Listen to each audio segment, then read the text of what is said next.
Cuando estaba pequeño,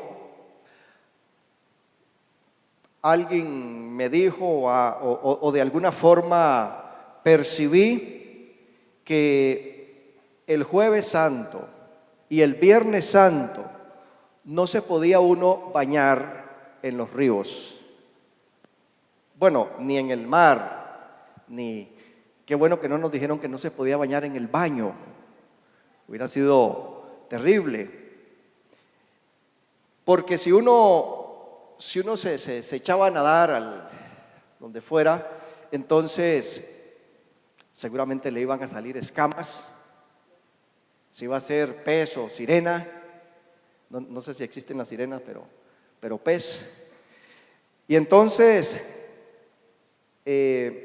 yo tenía, la verdad es que cierto temor. Me gustaba mucho el río. Por la finca de mi papá pasa un río y tiene unas pozas bien buenas, especialmente en esta época de verano, bien buenas. Y entonces yo tenía muchas ganas de meterme al agua, pero la verdad es que tenía miedo. No creía mucho, pero a la vez sí tenía cierto temor de que, y más si eso es cierto. Entonces un día me tomé el riesgo, me fui y poquito a poco empecé a meter el pie. Iba suave metiendo el pie y revisándolo, ¿verdad? Porque había que revisarlo. Si va creciendo escamas o aletas, entonces uno retrocede. Y cuando vi que no pasaba nada, entonces, claro, y seguramente usted escuchó cosas como esas. Hay cosas que tenemos, yo no sé si es de la cultura religiosa, que de algún lado hemos oído, tal vez se nos han pegado y uno tiene como ciertos temores. ¿Será bueno o será malo hacer eso? Bueno, les contaba eso para introducir aquí la lectura de hoy, capítulo 14 del libro de Romanos. Y yo le he puesto como título: el débil y el fuerte en el reino de Dios. Y hay que ver, por supuesto, quién es el débil y quién es el fuerte según la descripción del apóstol Pablo aquí. Quiero decir que hay otro capítulo en la Biblia que es como sinónimo de como compañero de Primera de Corintios capítulo 8. No vamos a ver ese, solamente abramos la Biblia aquí en el capítulo 14 de Romanos. Si alguien me cerrara esta puertita porque el viento me está perdiendo las páginas, me está pasando las páginas más bien. Gracias, hermano. Decía Romanos capítulo 14, y Pablo escribe a la iglesia cristiana, a la comunidad cristiana que está en Roma. Y esta es una iglesia que está compuesta, integrada o formada de gentiles, pero también hay judíos. Y probablemente yo pienso que esta era una iglesia multicultural. Y yo creo que la iglesia de Cristo Jesús tiene el potencial, la iglesia de Cristo Jesús en cualquier parte del mundo, localmente, cualquier iglesia local, tiene el potencial para ser una iglesia multicultural. ¿Por qué? Porque en Cristo Jesús tenemos la capacidad de convivir con hermanos de otras culturas. Y tal vez algunos de ustedes seguramente han tenido la experiencia en algún momento de viajar a otro lugar, de ir a otra iglesia, en otra cultura, y usted dice: mira, qué interesante esto que hacen aquí, mira cómo se visten estos, mire cómo comen las comidas, tienen otras comidas, bueno, y por supuesto, algunos otro idioma.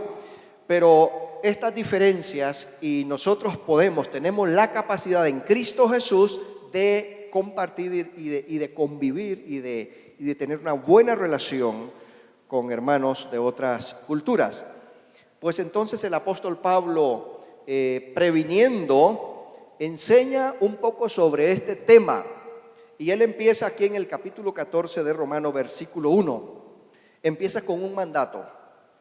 Dice, recibid al débil en la fe. Ahora, uno se pregunta, ¿quién es el débil?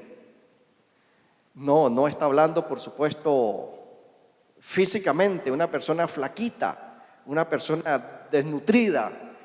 No está hablando en términos de lo físico.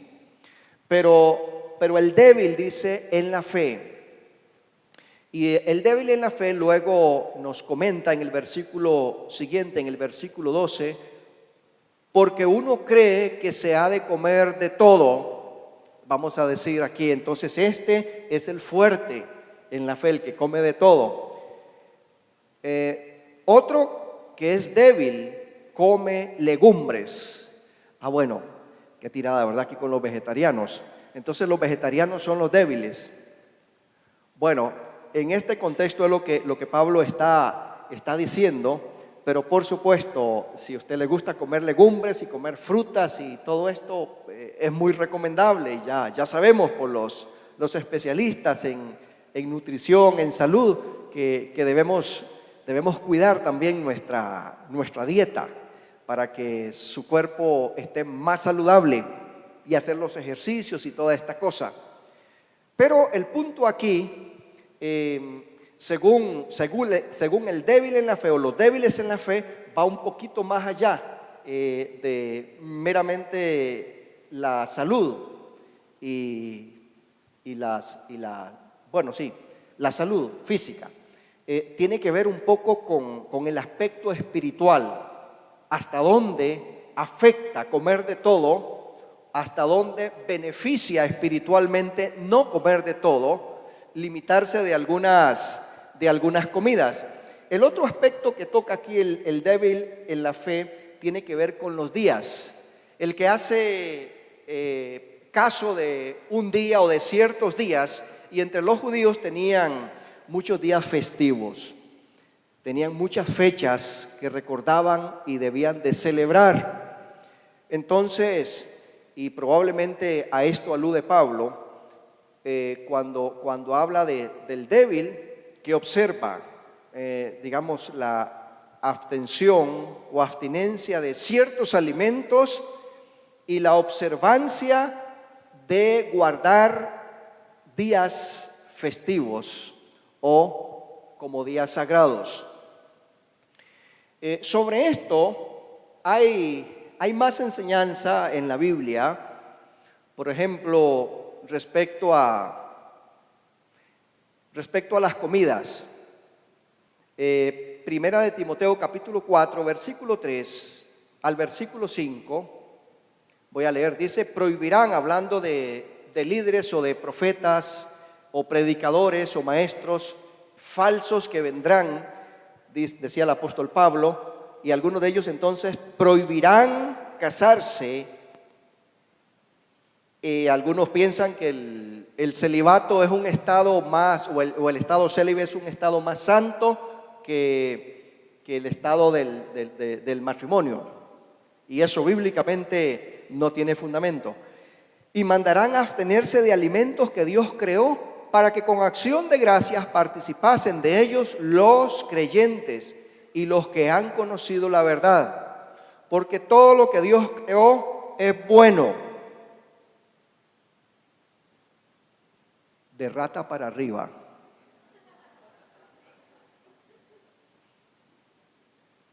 Así que usted se puede comer perfectamente bien un arroz ratonés.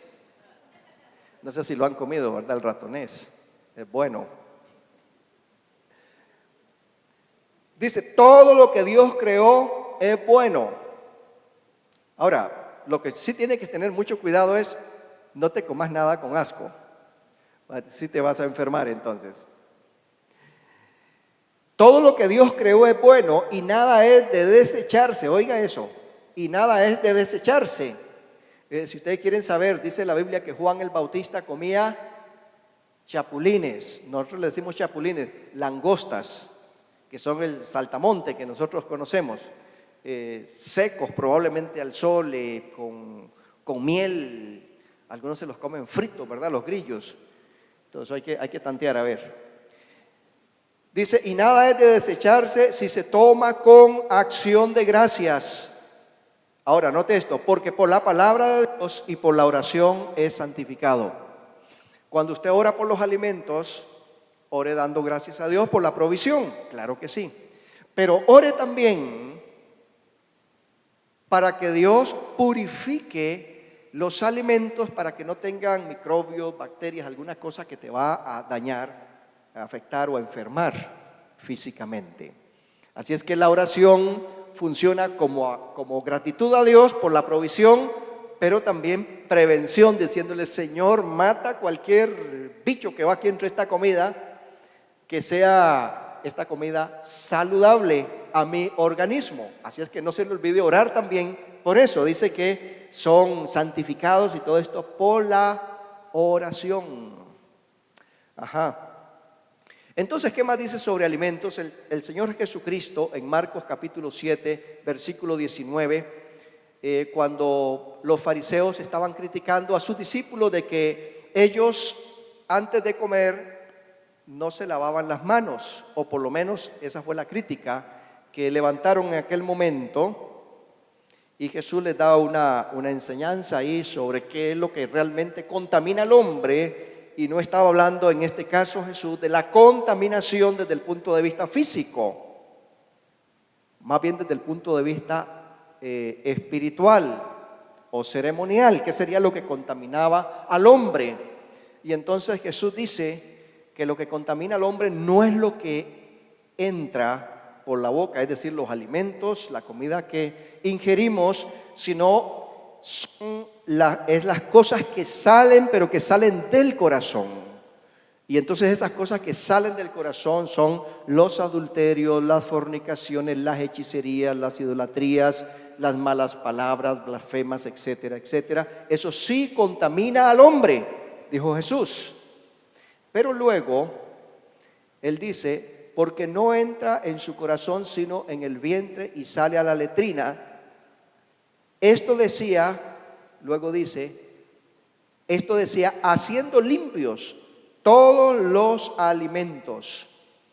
¿Quién hizo limpios todos los alimentos? El Señor. El Señor dijo que todos los alimentos, y como lo leímos en Timoteo, todo lo que Dios creó es bueno y nada es de desecharse, siempre y cuando usted no le tenga asco. Hay que ponerle esa frasecita ahí. Pero también el apóstol Pedro recibió una instrucción estando en Jope, y el Señor lo estaba preparando para la misión evangelizadora hacia los gentiles, y lo estaba preparando para enviarlo a Cesarea, en la parte norte de Israel, donde había una base militar romana, y ahí había un militar principal, conocido o llamado como el centurión. Y entonces el Señor, en preparación para la misión de Pedro, le dice, bueno, bajo un manto, yo supongo que era como ver una película en pantalla gigante, y habían ratas y habían, yo creo que habían ranas también, no sé si sapos y garrobos y otros bichos extraños habían ahí, de los que había leído el apóstol Pedro en la ley de Levítico, que era malo, que no se debía comer de esos animales. Y entonces le dice el Señor a Pedro, Pedro, mata y come.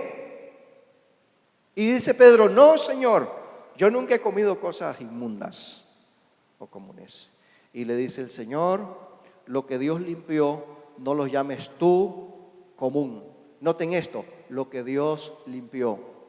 Eso es Hechos 10, versículo 15. Y en el capítulo 10 ahí está toda la historia que les estoy mencionando parcialmente. La iglesia cristiana, cuando empezó en Jerusalén, el entorno judío, y luego la iglesia empezó a expandirse, el evangelio empezó a salir por el trabajo de los apóstoles misioneros. Muchos creyentes también que salieron a causa de la persecución que se desató. Y entonces los gentiles escuchaban el evangelio y se estaban convirtiendo bastantes gentiles a Cristo Jesús. Y entonces había un problema, y era difícil para los judíos. A los gentiles se les había predicado que si alguien cree en Jesucristo de todo corazón es salvo, es justificado por la fe en Cristo Jesús. Ese es el mensaje, y ese mensaje predicó Pablo. En cualquier lugar donde esté, cualquier cultura, si alguien cree de todo corazón en Jesucristo el Señor, es salvo. Pero los creyentes judíos también, que habían creído, se habían convertido a Jesucristo, ellos traían un bagaje cultural y religioso, donde tenían escrúpulos en cuanto a comidas y la observancia de los días festivos y toda esta cuestión. Y entonces ellos pensaban que aquellos gentiles no estaban realmente bien convertidos, tal vez estarían medios convertidos a Cristo Jesús, porque les faltaba algunas cosas como circuncidarse y guardar los días y guardar ciertas restricciones alimenticias. En el año 49 de la era cristiana se convocó y se celebró el primer concilio de la iglesia cristiana para tratar el tema, para resolver este problema.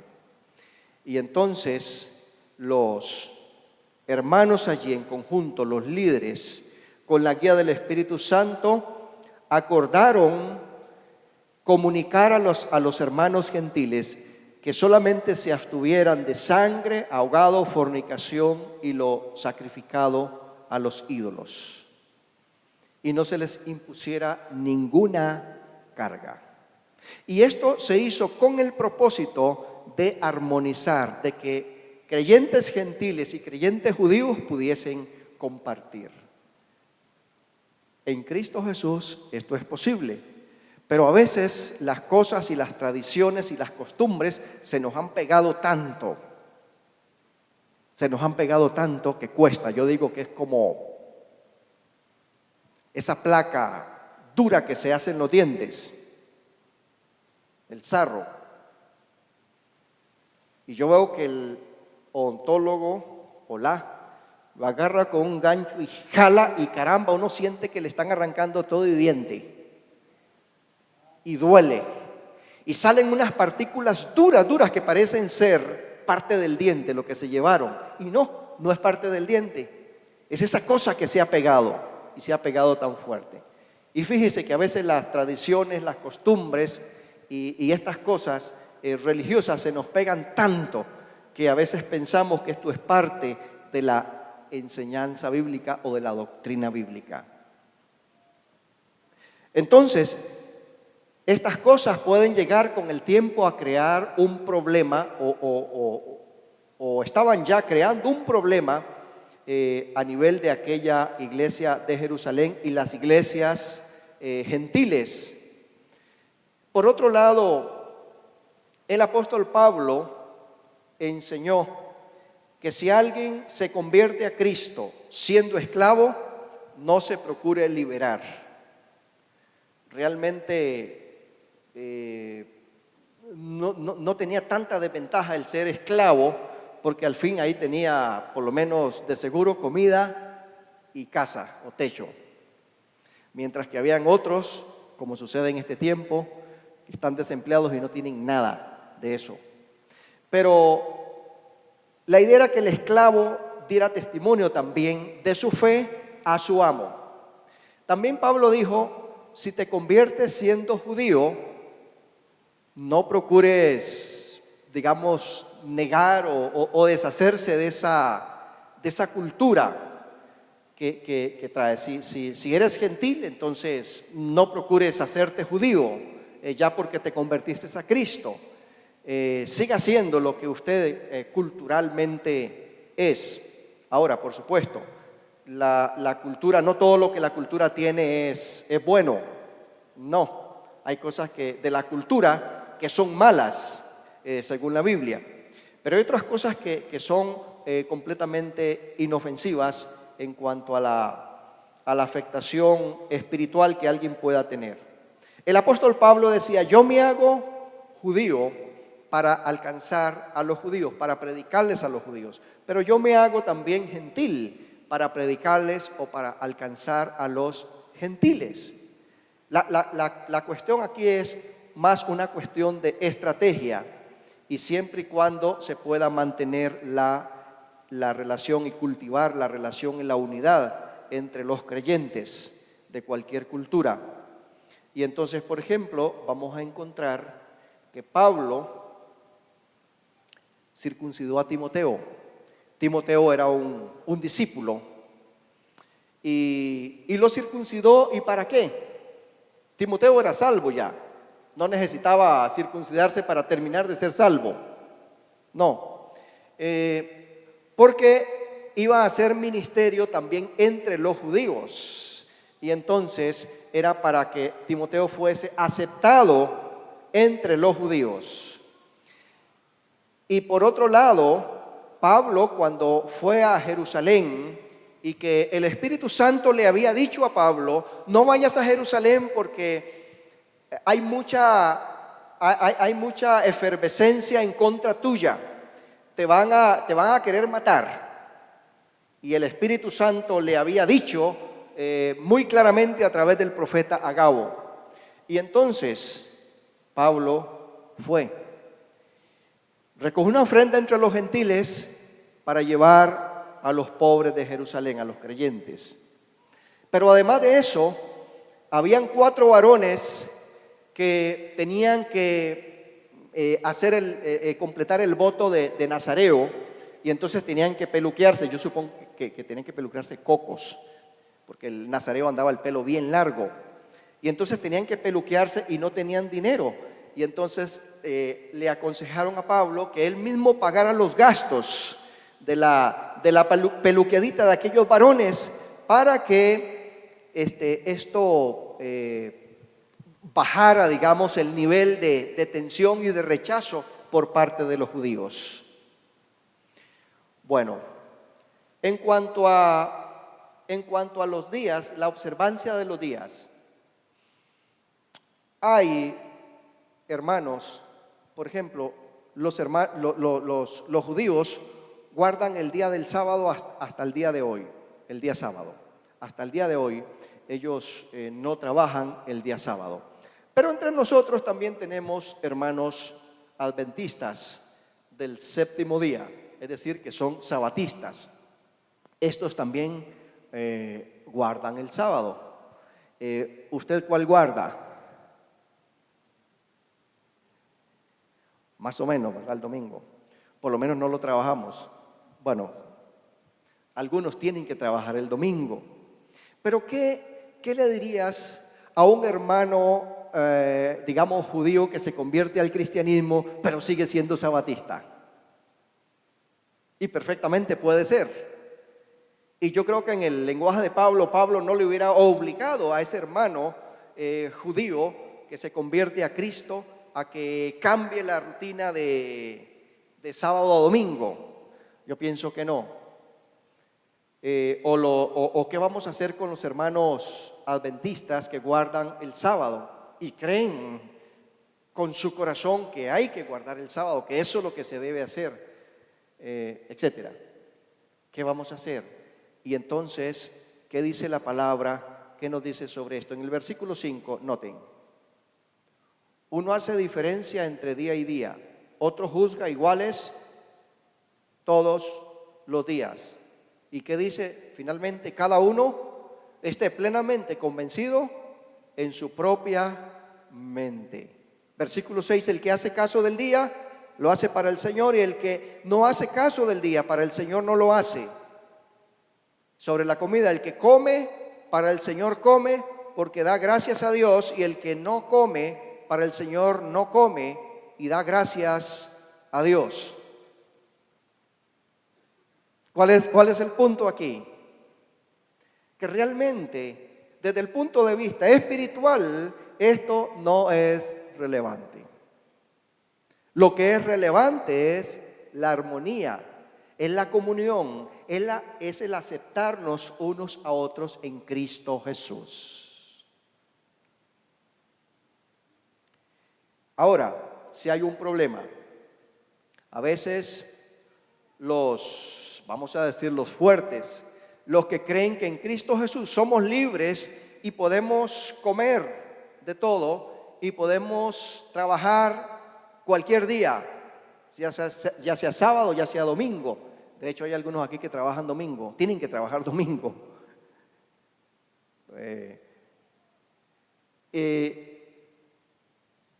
Entonces, ¿qué es cómo tenemos que comportarnos? Y hay un peligro que el que es fuerte o el que tiene una conciencia libre de que puede comer de todo, entonces empieza a menospreciar al que no come algunas cosas, a menospreciar y probablemente burlarse y seguramente pelear y discutir con él. O dice en el versículo 3 también, y que el que no come puede caer en el peligro, en la trampa de juzgar al que come y entonces lo condena por ser un hermano muy liberal, medio carnal o bastante carnal, pecador, y lo juzga. ¿Y qué está diciendo Pablo? En este sentido, no debemos ni de menospreciar, ni tampoco juzgar. Los que tenemos una conciencia libre no debemos menospreciar a los que parecen ser los débiles, o los que tienen una conciencia apegada a ciertas cosas y tradiciones culturales, religiosas. Entonces no deben de juzgar a los que no practican esas mismas cosas. Ese es el consenso de Pablo. Entonces tenemos que, dice aquí, recibir al débil en la fe, pero no para pelear, no para disputar, no para contender, dice, en opiniones. Ahora, hay cosas que son principios bíblicos, y lo que es principio bíblico, eso es regla, eso es normativo. Nosotros debemos acatarlo, es de acatamiento vinculante, obligatorio, lo que es principio bíblico, lo que es doctrina bíblica.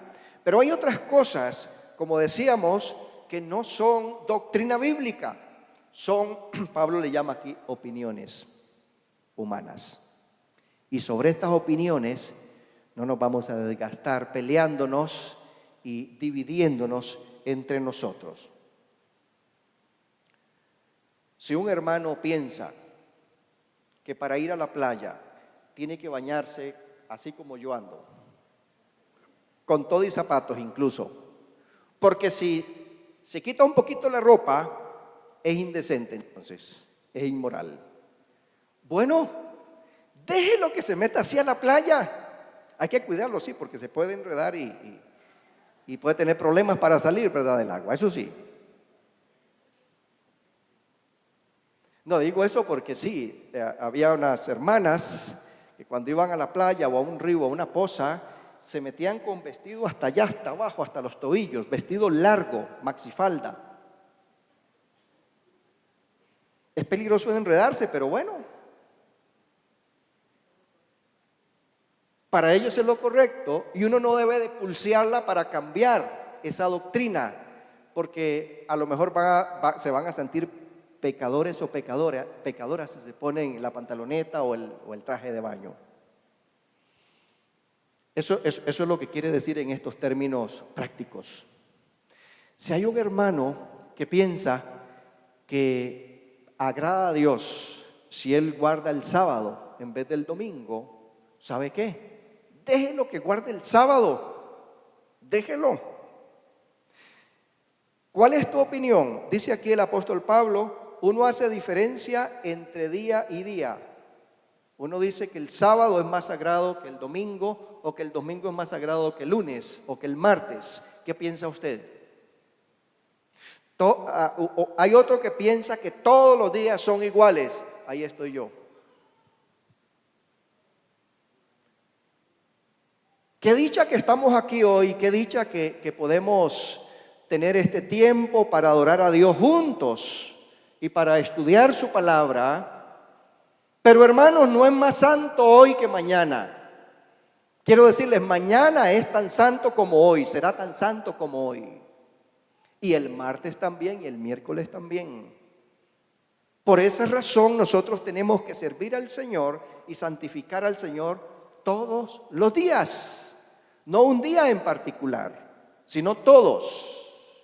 Pero el hermano que cree que no, el domingo, es que el domingo sí es el día del Señor, el día santo. Bueno, no lo moleste, no lo debata, no lo haga usted tropezar. Déjelo quietecito, que sí, está muy bien que siga, está convencido en su mente que es el domingo y que tiene que guardar ahí todo. ¿De dónde aprendemos eso? Lo aprendemos de Jesús. Jesús hizo milagros, hizo trabajo ministerial en día sábado. Y claro que aquellos paladines, guardianes de la ley y del sabatismo, lo iban a acribillar definitivamente. Pero Jesús dijo, es necesario hacer las obras de Dios, aunque sea sábado. Es necesario hacerlas. Es necesario hacer las obras de Dios todos los días. Entonces, estas son las instrucciones que tenemos. No lo hemos mencionado, pero aquellos que comen cosas sacrificadas a los ídolos, comidas, ese es el tema que trata 1 Corintios 8. ¿Qué es lo que dice el apóstol Pablo? Hermanos, sepan que un ídolo, ¿qué es? Nada. Eso es nada. ¿Qué es un ídolo? Un invento de alguien que se lo inventó, valga la redundancia. Y dice que es una deidad. Y la gente entonces le pone devoción y le pone fe. Pero un ídolo, ¿qué es? Un ídolo no es nada, dice el apóstol Pablo. Nada. Así es que uno puede comer porque la comida es comida. Y si usted se la come con acción de gracias es santificada. Pero les digo ahí un aspecto cultural, es porque en el tiempo antiguo realmente la carne del supermercado, del Palí, del Más por Menos, de Primark, todo eso en el tiempo antiguo, yo no sé si había Primark, ¿verdad? Pero la carne era un resto de un animal que se había sacrificado a un dios. Entonces finalmente, ¿saben lo que dice Pablo? Cuando ustedes van a la carnicería y compran su porción de carne para la semana, para la quincena, no pregunten nada si fue sacrificado o no a un ídolo, porque ¿qué le importa si un ídolo no es nada? Y cómanselo sin preguntar. Pero si tienen a algún hermano por ahí cerca y que tiene una conciencia débil y dice, mire, eso fue sacrificado a un ídolo, entonces ¿qué se debe hacer? Ok, mejor absténgase. Tal vez allá más tarde, cuando la visita se vaya, usted dice, ahora sí. De momento come solo gallo pinto, pero más tarde te comes la costilla de cerdo. Y me avisa a mí, por supuesto. Versículo 7 al versículo 9 dice algo aquí bien importante. Porque ninguno de nosotros vive para sí y ninguno muere para sí. Pues si vivimos, para el Señor vivimos, y si morimos, para el Señor morimos. Así que sea que vivamos o que muramos, ¿de quién somos? Del Señor somos. Le pertenecemos a Él. Porque Cristo para esto murió y resucitó y volvió a vivir, para ser Señor así de los muertos como de los que viven. Fíjense qué cosa. Jesús es Señor aún de los muertos. Y la pregunta aquí es, ¿para quién vives? Usted tiene la conciencia de que usted vive para el Señor, para Cristo, hoy, mañana, el martes, hasta el próximo domingo. ¿Vives para Cristo? Si vivimos, está hablando de los creyentes, para Él vivimos. Si morimos, para Él morimos. Claro, si vivimos para Cristo, morimos para Cristo también. Y si vivimos con Cristo, morimos con Cristo. Y si vivimos con Cristo y morimos con Cristo, sabemos que viviremos con Él eternamente. Vale la pena vivir con Cristo. Un pasaje gemelo a este, Filipenses 1, 20, 21, conforme a mi anhelo y esperanza de que de nada seré avergonzado, antes bien con toda confianza, como siempre ahora será magnificado Cristo en mi cuerpo, o por vida o por muerte. Porque para mí el vivir es Cristo y el morir es ganancia. Lo que ahora vivo, este es otro, lo que ahora vivo en la carne, lo vivo en la fe del Hijo de Dios, el cual me amó y se entregó a sí mismo por mí. Gálatas 2:20. Cristo quiere ser Señor de tu vida. Señor, en el significado bíblico, es más que un título de una persona mayor y de respeto.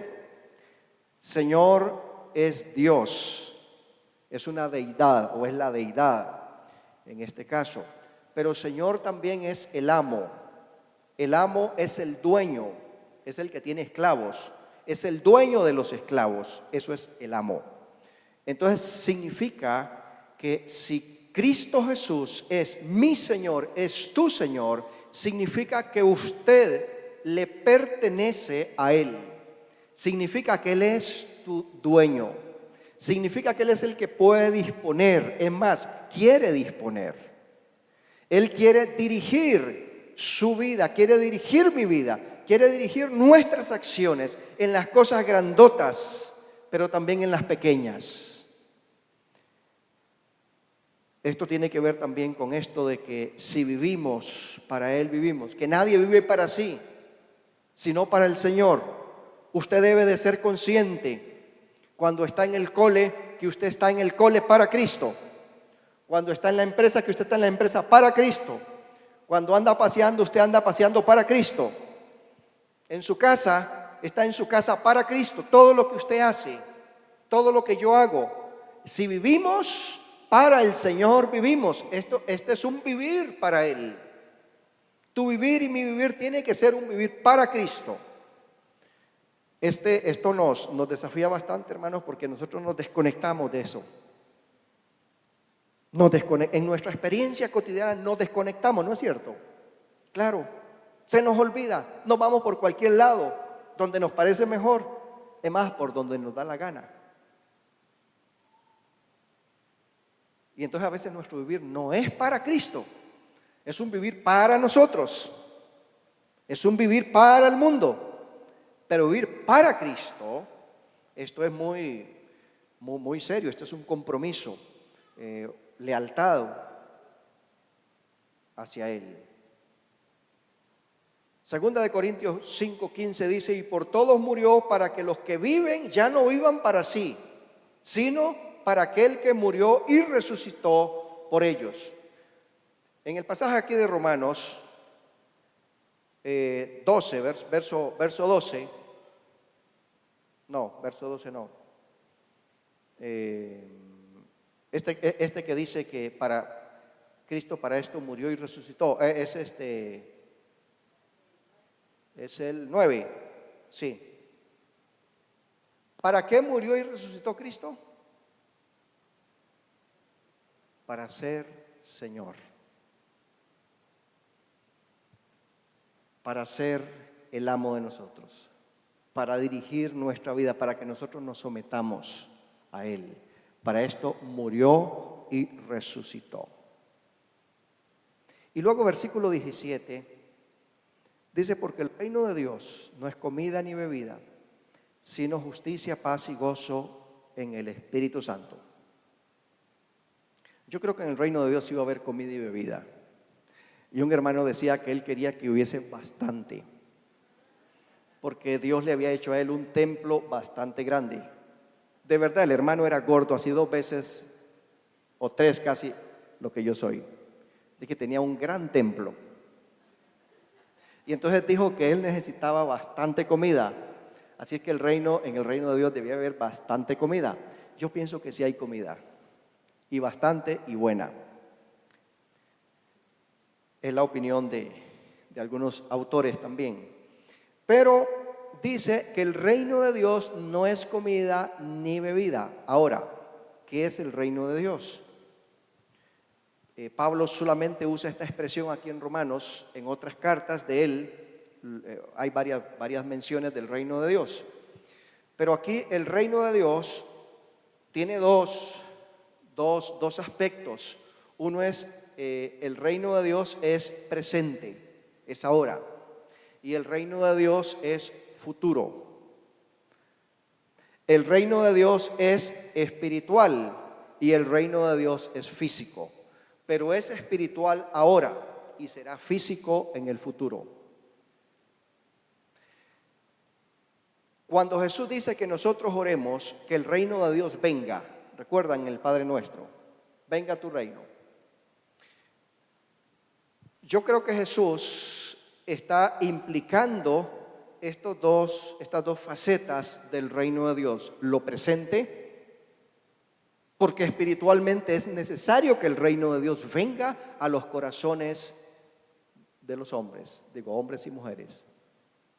Es necesario que la gente abra su corazón a Cristo y se rinda a Él. Eso es que el reino de Dios viene y gobierne en las vidas de las personas. Eso es ahora, pero es espiritual, porque todavía vemos que la cumbre del Selat se sigue realizando, ¿verdad? Y las cumbres y los presidentes retobados y todo eso también, y siguen actuando. Y entonces pareciera como que el reino de Dios no está. Y los demonios actúan y todavía poseen personas. Y eso pareciera como que el reino de Dios no está. Y la maldad sigue, parece avanzando como sin control. Y pareciera que el reino de Dios no está. No, el reino de Dios sí está. El reino de Dios vino con Jesús, o Jesús trajo el reino de Dios. Él lo dijo: el reino de los cielos se ha acercado a vosotros. En otro momento dijo: el reino de los cielos está entre vosotros. Y él estaba predicando el evangelio del reino. Y le dice a los mensajeros de Juan el Bautista, le dice: vaya, díganle a Juan que los ciegos ven, que los cojos caminan, que a los pobres les es anunciado el evangelio, que los muertos son resucitados. Dígale a Juan que ha venido el reino de Dios espiritualmente. Pero luego, y nosotros debemos de orar para que esa manifestación espiritual del reino venga y venga y venga y se extienda y cubra toda la tierra si es posible. Pero está la manifestación del reino futura. Esa maravillosa, la esperamos, y esa va a ser física, y Cristo va a ser el rey de verdad, y estos presidentes y reyes malos ya no van a estar, van a ser quitados de sus tronos, y entonces Él va a reinar completamente, absolutamente. Esa parte falta, esa parte es futura, y nosotros también deberíamos de orar a Dios para que su reino escatológico, su reino finalmente venga físicamente, que el Señor venga, como cuando le decimos, dijo Juan en su escrito en Apocalipsis: ven Señor Jesús. La iglesia y el Espíritu dicen: ven Señor Jesús.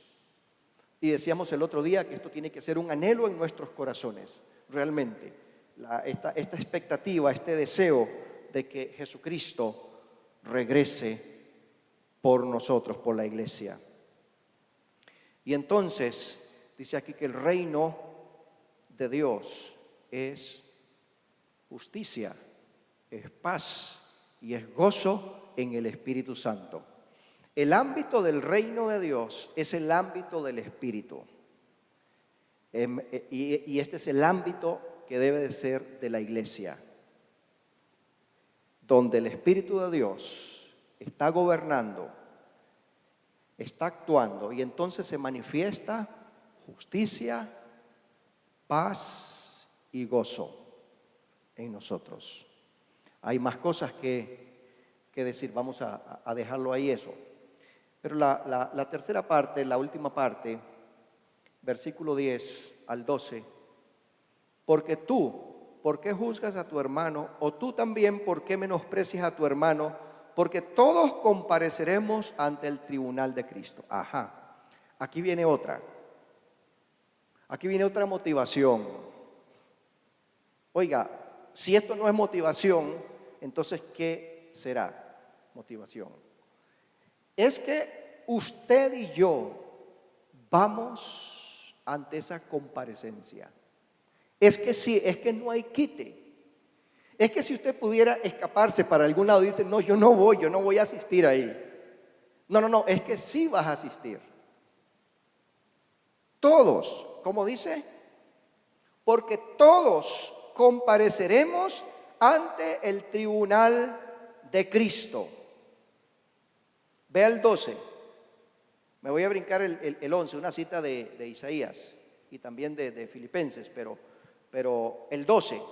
De manera que cada uno de nosotros, que dice, dará a Dios cuentas de sí, de usted mismo.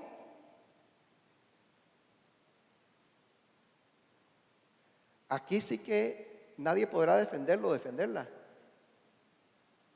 Aquí sí es cierto. Es que sí le va a tocar, sí te va a tocar comparecer, me va a tocar comparecer. Hermano, cada vez que usted actúa, piense que usted va a comparecer ante este tribunal y ante este juez. Piénselo, porque si uno lo piensa, a veces no actuaríamos de ciertas maneras que actuamos, como actuamos. Y piense que usted va a decir lo suyo. Lo suyo lo va a tener que decir. Por eso dice, dará cuenta de sí. Le dará cuenta a Dios de sí. Usted ahora puede hacer lo que usted quiera. Cualquier cosa que se le ocurra hacer. A la vista o a las escondidas.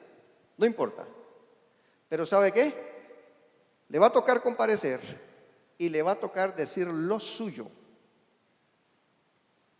Ahí usted no va a poder decirle, Señor, es que la hermana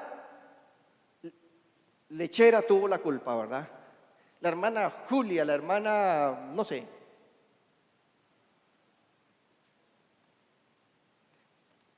Dije lechera, había una señora que se llamaba Chela. Bueno, yo la conocía por Chela. Creo que seguro que no se llamaba así, no sé, pero solo Chela y Chela y Chela. Así es que ese nombre a mí me sonaba como lechera, Chela.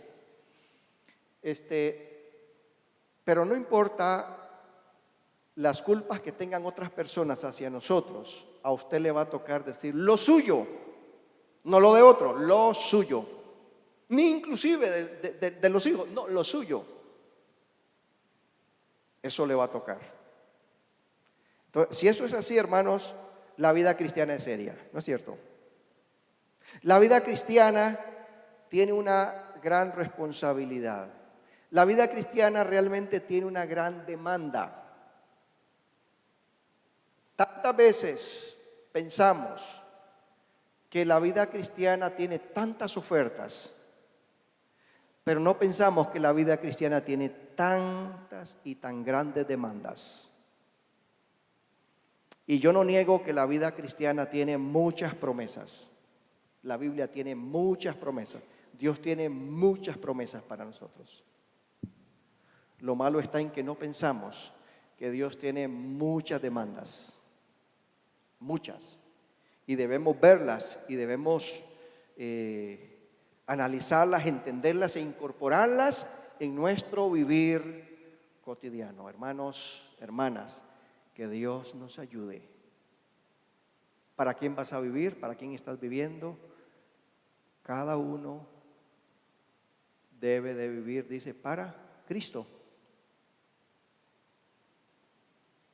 Si vivimos, para el Señor vivimos. Porque ninguno de nosotros vive para sí. Recordemos esto. Señor, gracias te damos. Gracias te damos, Señor, por recordarnos nuestros deberes, nuestra responsabilidad, nuestro compromiso, algunas de las demandas que dices en tu palabra, las hemos leído aquí otra vez. Te pedimos que nos ayudes. Te pedimos, Señor, sobre todas las cosas, que hables a nuestros corazones por el Espíritu Santo y esta palabra la traigas a nosotros, de tal manera que nuestra vida refleje a Cristo Jesús, porque nosotros vivimos para Cristo. Entonces nuestra vida va a reflejar a Cristo en el ámbito donde nosotros estamos. Bendice a este pueblo y te pido tu protección y bendición para cada uno de ellos, tu ayuda, oh Dios Santo. En este día, al regreso a sus casas, a sus destinos, pedimos, Dios, esa cobertura, esa bendición tuya, esa ayuda tuya. Ayúdanos, Señor, a gozarnos en tu presencia en este día. En el nombre de Cristo Jesús. Amén. Que Dios los bendiga.